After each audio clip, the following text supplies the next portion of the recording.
নমস্কার বন্ধুরা, কেমন আছেন সবাই? আরিন শিশুআলয়ের ব্লকে আপনাদেরকে স্বাগত। তো চলে এসেছি শিশুআলয়ে, আমার ছাত্ররাও চলে এসেছে, ছাত্রছাত্রীরাও চলে এসেছে। তো দেখুন ওরা বসে আছে, এর আগে প্রার্থনা করে নিয়েছে, নিয়মমানি করে নিয়েছে। এবার ওদিকে একটু আমি ছড়া গানের মাধ্যমে মনটাকে একটু অন্যদিকে ঘুরিয়ে দেবো। এখন প্রথমেই আমি বই ধরবো না। তো দেখুন এই যে এই ছড়াটা মানে শব্দের ছড়া, কোন শব্দ কীভাবে বাজে ওরা এখন নিজেরা বলছে। তো এইভাবে বলানোর মাধ্যমে কি হয়, কোন জিনিস কিভাবে বাজে, যেমন ঘন্টা কিভাবে বাজে, ঢোল কিভাবে বাজে, তবলা, এই যে তবলা বাজাচ্ছে, তবলা কিভাবে বাজে। এতে ওদের কি হচ্ছে, ভাষার বিকাশও হচ্ছে, শারীরিক বিকাশও হচ্ছে। এই যে হাত পাগুলো নাড়াচ্ছে, এদের শরীরের যে অঙ্গ প্রত্যঙ্গগুলো এগুলো বিকশিত হচ্ছে।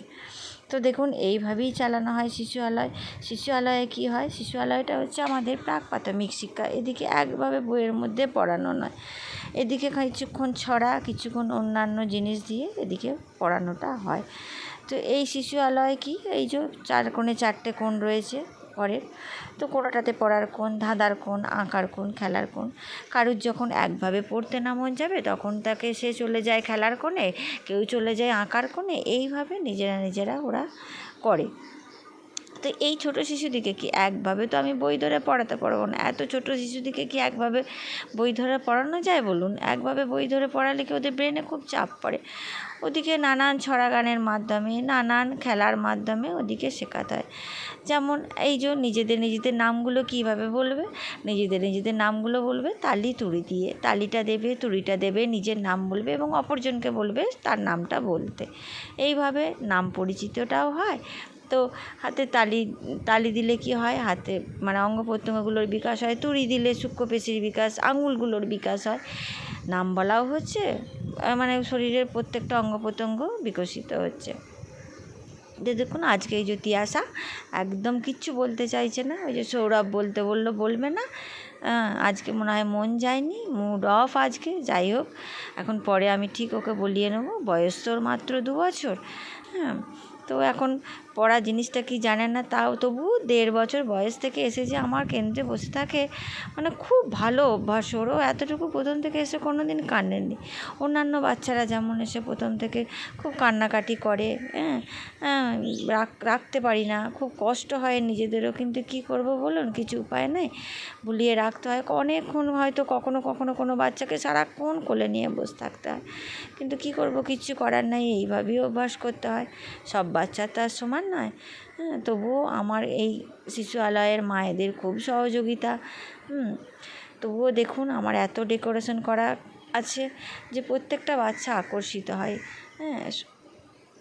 তো দেখুন এই যে তালি তুলি দিয়ে নামগুলো বলছে, এইভাবেই বলানো হয়, এইভাবেই করানো হয়।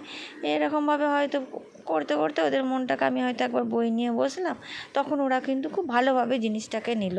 কিন্তু ওরা এসে থেকে যদি বই নিয়ে বসাই, ওরা নেবে না। এই যে দেখুন এই ডেকোরেশনগুলো করানো আছে। তো দেখুন এই দুটো বাচ্চাকে বোর্ডে তুলে দিয়েছি, ওরা ওদিকে বলেছি যে আগে লিখতে পারবে কালকে তার একটা চকলেট গিফট আছে। এবার নিজেরা দেখুন কীরকম কম্পিটিশানটা শুরু করে দিয়েছে। এইভাবেও একটা পড়ানোর পদ্ধতি। দেখুন একে অপরের সঙ্গে দারুণ প্রতিযোগিতা শুরু করেছে, খুব তাড়াতাড়ি হাত চালাচ্ছে, কারণ কালকে চকলেট একজনকে পেতেই হবে।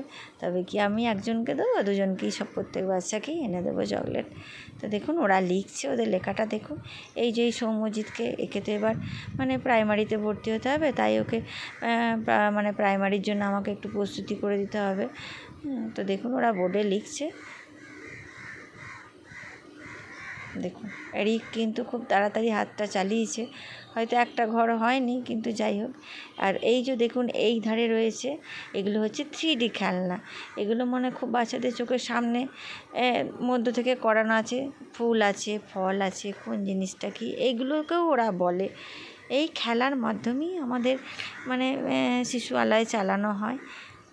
একটা ছোটো বাচ্চাকে তো যার কারোর যদি 10 কেজি ওজন হয়, তাকে যদি আমি 15 কেজি ওজন মাথায় চাপিয়ে দিই, সে তো নিতে পারবে না। কাজে এই খেলার মাধ্যমে ওরা অনেক কিছু শেখে। এই খেলার মাধ্যমে যদি পড়াই, যখন দেখুন ওদের লেখা শেষ। তো চলুন আজকের ব্লগ এইখানেই শেষ করি।